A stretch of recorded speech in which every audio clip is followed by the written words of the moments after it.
Alrighty, the next one is a triplet, which is a step up again in speed. It's going to be 3 notes per beat, and it's going to look like this.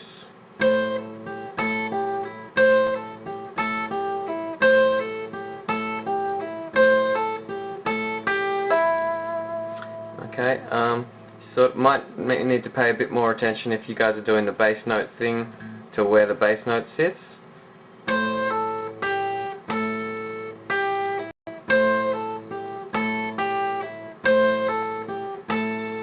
Sits here on this first note, and then on this would be the 4th note on the second beat, obviously. Okay.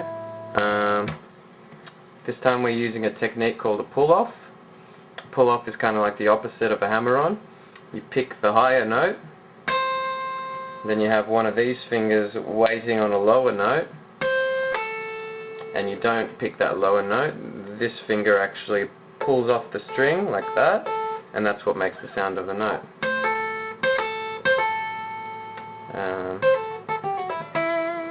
Famous track with a bit of pull-off in it is probably the AC/DC one.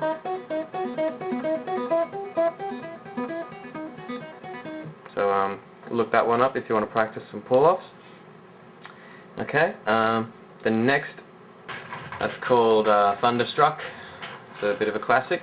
Every guitarist should probably learn it. Okay, next up we've got semi-quavers. Americans, I think, call them 16th notes because there's 16 of them in the bar. We're basically, each time we're putting more notes per the original beat, or per the bass note.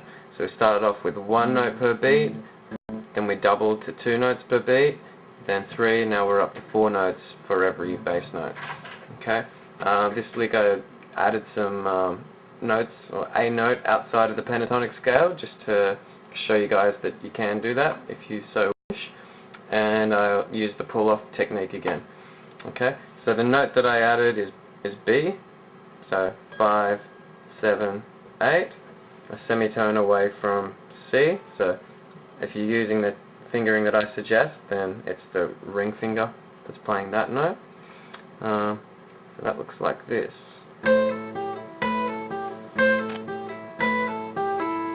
Okay, first one's just a regular pull-off, and then a regular pull again on the next string. Okay, that's all pentatonic. Then we jump into the minor scale here just to borrow that note and add a bit of colouring to our scale.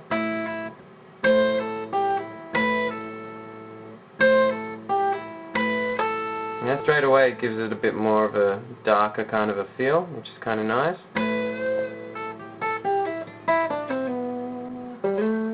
Okay, that's our semi-quaver line.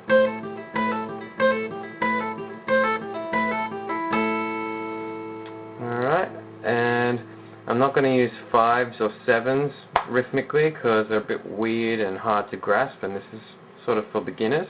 But I will show you 6s because they do get used a fair bit, and so these would be semi-quaver triplets, sextuplets.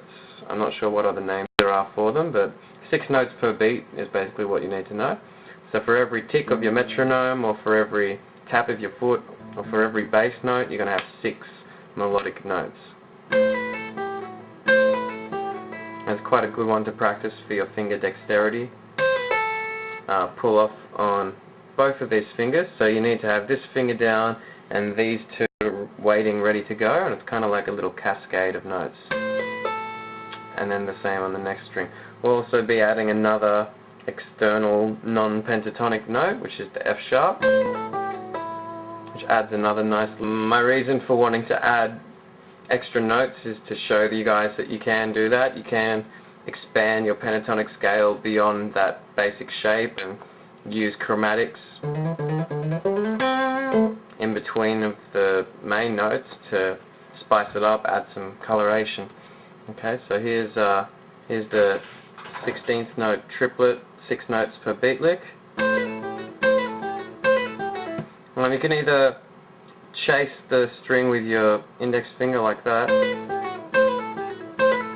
Might work better on an electric if you got lots of distortion. If not, I just sort of usually do it as a bar, I think, which is where just keeping this finger ready to pull off on both strings and just have these fingers bouncing around. Okay, now that concludes today's lesson. Hope it was helpful to you guys. Do write to me because I like hearing from you and hearing that it's helping you out or whatever you have to say to me.